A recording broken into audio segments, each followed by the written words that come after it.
One of the most profitable mediums to have come up in the last decade or so is streaming, and in particular, streaming video games. The likes of content creators such as PewDiePie, Markiplier, and Jacksepticeye have paved the way for a whole generation of streamers to share their creativity and talent through platforms such as YouTube and more recently Twitch.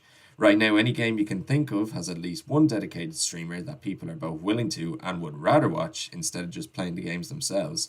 Whether it's their personality, humour, or general skill, it's a profession that's fairly simple to pick up, and that's certainly the case for my guest today. Michaela Culliton is a Twitch streamer herself and is experienced not only with playing games and streaming them, but also earning money through her content and generating sponsorship for her platform. She joins me now to tell me more. Michaela, welcome to the show. Yeah, thank you for having me there, Ryan. No bother at all. And I think I'd ask you first, Michaela, why did you want to become a streamer? Mainly because I guess it's just to put it straight to the point, I'm a huge nerd. I like video games. It's been my big hobby since I was like 12 or something, ever since my dad let me play on the Wii for the first time when he got it. And then just ever since growing up, like what you said there with PewDiePie, Jacksepticeye, and Markiplier, seeing them do that made me go like maybe I can turn that into a profession too. So I gave it a try and well, it's been going pretty well for me so far. Almost made it for I think I'm reaching up my 1 year anniversary of streaming, not gonna lie. Congratulations. Thank you. Which games do you stream in particular?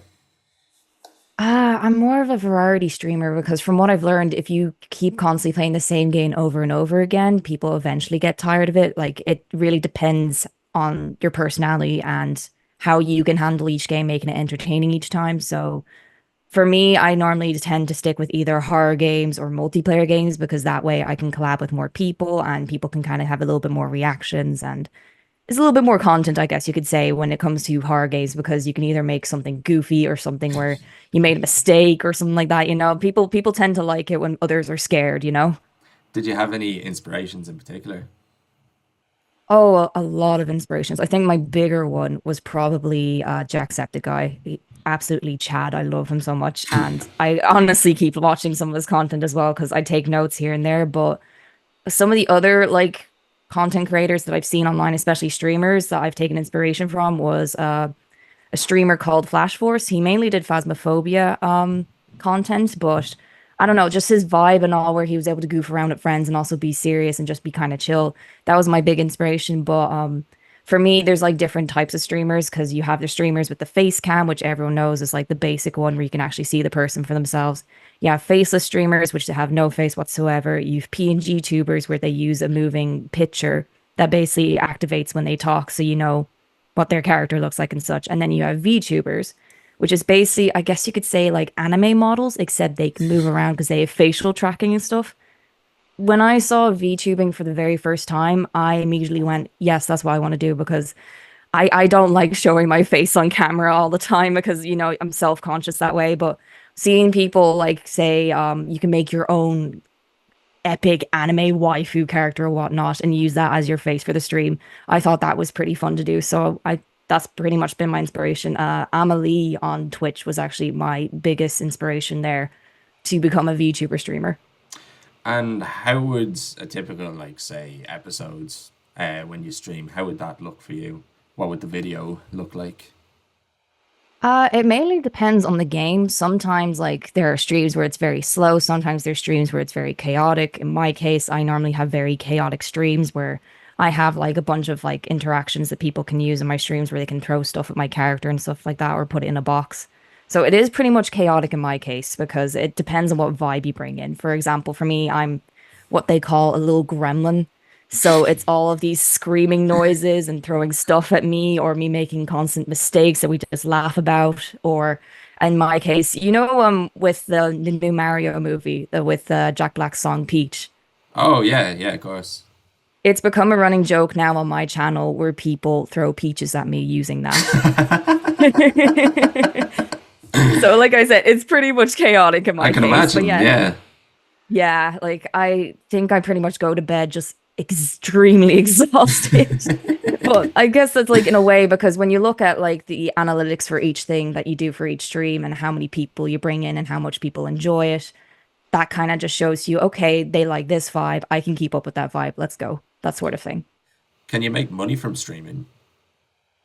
With Twitch, you can. There are some requirements you have to meet first. So, for example, with Twitch, you have to stream for a certain amount of hours, have a certain amount of viewers, and reach 50 followers, basically. And then once you reach the affiliate program, you can start making money that way, either through ads or you can do it through like Twitch extensions, which basically Twitch extensions are what they provide you for doing more interactions with your stream, like playing sound effects or doing overlays over your screen to like jump scare you or do something silly like that. It's mainly it really does depend because again, it depends how many people you have in your stream. For example, on Twitch, you can gift subscriptions or subscribe, but unfortunately, Twitch does take about 50% of that cut. And then when it comes to Twitch Bits is basically where you can send money directly to the streamer there. It could be like 100 bits, which is only about like a euro 65, or it could be like 500 bits, which is about around €8. That gets sent directly in, and then at the end of each month, Twitch tells you how much you're being paid, and then between the 11th and the 15th of the next month, you receive that payment. Do you think Twitch is the best platform for streaming? Because I know YouTube was seen as the kind of the golden place to grow your platform. Do you think Twitch has overtaken that, or would you say YouTube still has a place for streamers? In my opinion, I would say Twitch is definitely a good place to start off with because the difference between Twitch and YouTube, YouTube grew up as just a platform where you uploaded videos and people weren't expected to engage with you live or anything like that. They could literally watch the entire video and then leave a comment and whatnot. Whereas Twitch, they can see your content live right there, they can interact with you, and then they could decide, okay, maybe I should drop them a follow or maybe I should like give a subscription or something like that. Like it's a different demographic, I guess you could say, because like I said, YouTube, we all know it as the video uploading platform and not as a live streaming platform, whereas Twitch has always been all about live streaming. Is being active on social media important? Oh, it is definitely very important. Let me tell you, I had to start my own Instagram page, my own Threads meta, which is basically Instagram's Twitter version. And then I had to make my own TikTok and my own YouTube channel.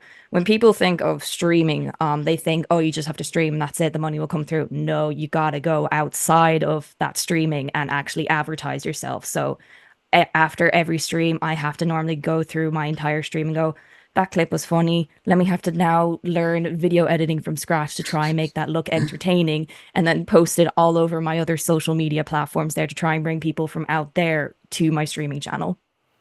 Have you been able to get sponsorship for your streaming? I actually got my very first sponsorship once I hit affiliate, very funny enough, because Wow. it was mainly because I kept talking about energy drinks and how much I need them to stay awake.